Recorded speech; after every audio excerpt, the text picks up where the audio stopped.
Hello everyone, it's John Cleese again with Lake Effect Garden and Design, and we wanted to continue what we started in the last video, which was to show you basically what I go through when I am working on a design for a native landscape. And this happens to be a house a property I should say, that's in a very urban setting. It's on the corner of two busy streets, and when I was doing my last video, we were working on these hell strips.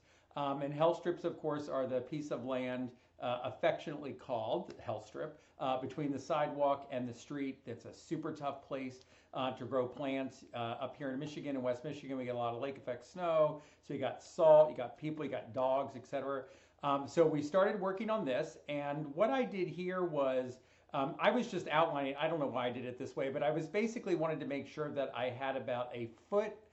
I knew where a foot was next to the sidewalk and then next to the street to make sure that any plants that are within that 1 foot zone, and really probably 2 foot zone, are either a very low ground cover or grass, or if they're taller, that when they are reach mature size, they won't spill into the sidewalk. So that's what I did here. And what I've done is I created some slides. I'm going to bring this over. These are some of the plants that I'm going to actually use in the hell strip. And the ones that I'm going to use on the edges, I want to point out here, Bearberry and Prairie Dropseed. Bearberry is something that is native here in Michigan, as well as other parts of North America, found in Washington State, found heavily on Cape Cod in Massachusetts. And in fact, I was out there last January walking in the dunes, and the dunes were just covered with this bearberry. And I came back to Michigan and I found out that we had a native species here as well. So I installed a lot of that this summer. It reminds me of sort of like a creeping low boxwood with gets little yellow flowers, I think, and then these little red berries, but it stays very, very low to the ground, which is awesome. It's salt tolerant. It turns like a yellowish color in the fall, but is evergreen. So it's a perfect native ground cover for those of you that are looking for alternatives to like a pachysandra or a vinca. The other grass that we're going to use close to the edges is prairie dropseed. Now, prairie dropseed probably gets about a foot tall. It does bloom, and the spikes can get, add another foot or two to the plant, but it's not by any stretch of the imagination like the large ornamental grasses that we usually see. So these are going to be my two edge plants that I'm going to use right here along these sides here. And then, so let's start with that, and then I'm going to pull in a couple of other plants that I want you to see. So I did these little marks here, but what I actually do, and I want to show you, so in this program, I use Real-Time Landscape Architect. I go over here, I actually pick region, and all I'm going to do here actually, and this isn't quite lined up on the sidewalk, I'm going to basically just go down this strip here. This is actually a little pole here. I'm going to come out. I know this is about a foot here. I'm going to come up here, go back up here, sort of doing exactly what I just did, which is kind of redundant, but hey. Then what I'm going to do, I'm actually going to get rid of this little strip here. And I'm going to get rid of this brown color. By the way, I should say, actually, before I get rid of it, the reason I have these strips all around this house on this property is when I am costing out a project, all of my plugs unless I'm doing some shrubs and trees, all of the perennial plugs I plant at 1 foot on center.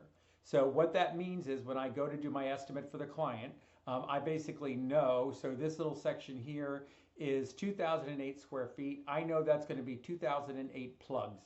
So if I look at the points here, you can see it's all outlined. That's how many plugs I know that I'm going to need for that space. So it's actually a pretty easy calculation. But that's why you see those blocks. I'm going to actually remove this tannish block here. And what I'm going to do, I'm not going to actually put in every single plant. But what I am going to do, because I want to show the client, oh my, what is wrong with me today? It's a Monday. Insert points. User error. Well, let's see. Hold on. Okay, here we go. All right. Now it's highlighted. So edit points. What I'm going to do is I'm really going to weave these grasses and the Bearberries in and out. So what I'm actually going to do is I'm going to put a couple of dots, and I'm going to make it curvy. I'm going to put a couple of dots down the row here. But remember, this is really going to be throughout the hell strip, but it's going to be significantly more bunched up on the edges. So all I'm going to do here is I'm going to pull out some of these like this, so the client gets an understanding that it's going to be pretty thick along the edges of the row. Now I'm going to do that on the other side, and because I'm thinking more clearly this time, I'm actually going to take this, I am going to copy, I'm going to paste it, I'm going to spin it, and look at that, I'm actually using my brain today, and I'm going to spin it all the way down the side. These are existing trees that are already here, so that's why that's there. And then I'm going to do the same thing here. I'm going to grab my region.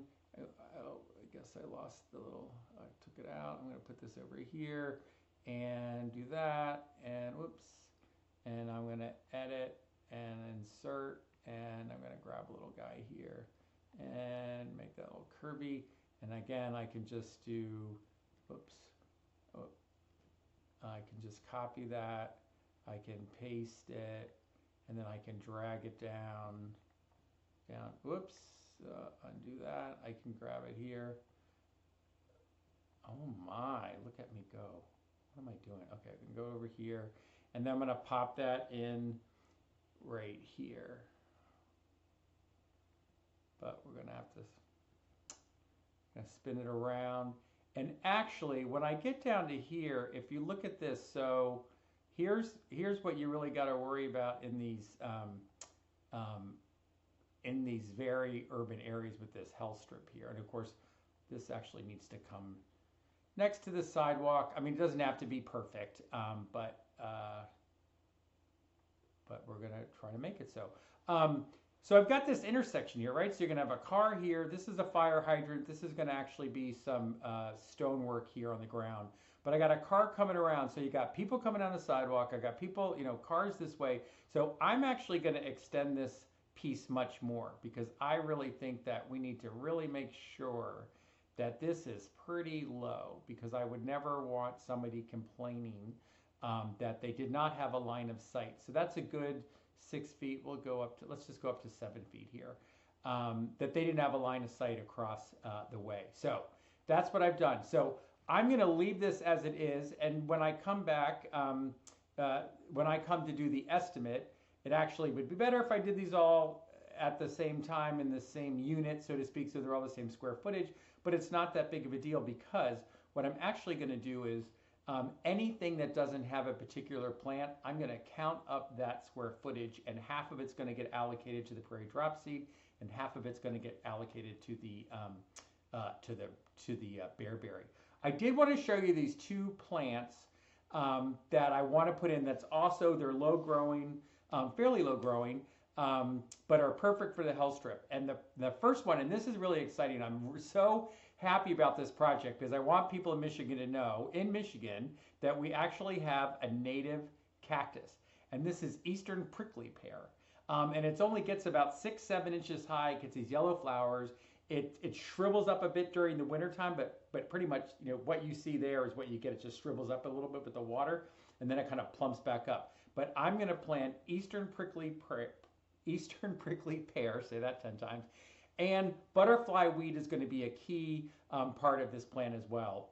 It does great. It holds up to a lot of abuse, salt, no water, because again, there's no irrigation of these hell strips. So my client is just going to water these for the first 3 or 4 months after planting, and then every plant that goes into this hell strip has got to learn to be able to survive without a lot of water. So what I'm going to do very quickly in the little bit of time that we have left is what I do sometimes. Well, I'm just going to do a plant fill here. So in this program, we can do a plant fill. Whoops, we can do a plant fill. I'm going to grab a shape over here. I grab this little shape, and it already comes pre-selected with the plant on here. I'm going to do a bunch of these down this hell strip. But first, what I want to do, and when I come over here and I see, okay, so the area is 9 square feet. So I'm going to make that a little bit, because I basically want to put in 10. So I got 10.3 square feet now in this. That means 10 plants. So I don't want to use whatever this little fakey plant is here. I like the pictures. I'm going to go to my favorites. I'm going to grab, and if we're smart, somewhere in here is my should be, and it is, there it is, butterfly weed. So I'm going to do butterfly weed. When I do the design, I make sure that when I look at my symbol size, because I'm planting 1 foot on center, that all of my symbols are 1 foot. So this is 1 foot. And right here, I've got no spacing. And you can do it that way. I do it that way a lot of times. And since I know it's 10 square feet, I'm just going to put 10 in, and it's going to give me 10 plants. I can say space it evenly. And there's my little cluster, my little grouping of orange butterfly weed. And then all I'm going to do for this particular strip is I'm going to copy these. I'm going to do a bunch of these, paste. I'm going to move it. Sometimes I'll make like the numbers that I want and then just have them all lined up. And I know that I'm going to scatter these about. Now, this is not going to be like even Steven everywhere, but it's the way that I start with my base foundation of plantings. So I know that I want those scattered about, right, down this hell strip. And let's put another one over here, and we'll go up to there, and let's do one more over, where'd he go? I lost it, there it is, go here.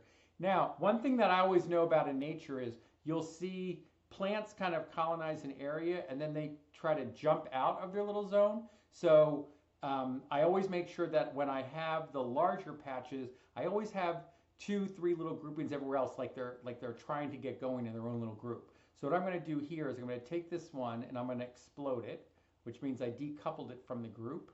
You don't have to do it this way, but I do it the lazy way. Whoops, I'm going to grab 3 of these. I'm going to copy, I'm going to paste it, and then I can start with my little 3. So I can do a little 3. Maybe I'll take one of these guys, copy, paste, and maybe I'll do like a 1 over here. So it's just scattered throughout the landscape. So that's one of the ways I do it. And in this program, it's actually really cool. Let me move my mug over here. I can go into perspective for this, and you can see this is just the beginning, and you can start to see in 3D. Of course, I need to lower this sidewalk. Let's see, that sidewalk is a little high. Let's see, height, it says 6 inches. We'll take this down a little bit lower to the ground. And you can see here, I'm starting to build my plants in the hell strip. One other plant so I'm going to go back to plan, and one other plant that I want to put in this talk here today. It's one of my all-time favorites if you've looked at our other videos. By the way, please subscribe to the channel, Lake Effect Garden Design. It helps us bring these videos. Like this video, subscribe to the channel. My web guy tells me that helps us, so I do what he tells me to do. But blue false indigo, now this you would say, John, this is not a low-growing plant. No, it's not. This gets about 3 feet high. It blooms in June here in West Michigan. It looks like orchids. It's absolutely gorgeous. And right now it is it's November here, and all of these leaves here are black. And it's this beautiful black shrub, dead shrub, basically, blackness, along with all the browns, all the tawny browns of fall everywhere. It's just gorgeous. I'll try to get a picture this week and show you. But I'm going to take this plant, and I'm actually going to pop it down this hell strip down the middle, this blue false indigo. So I'm going to go over here. I'm going to go into my plants.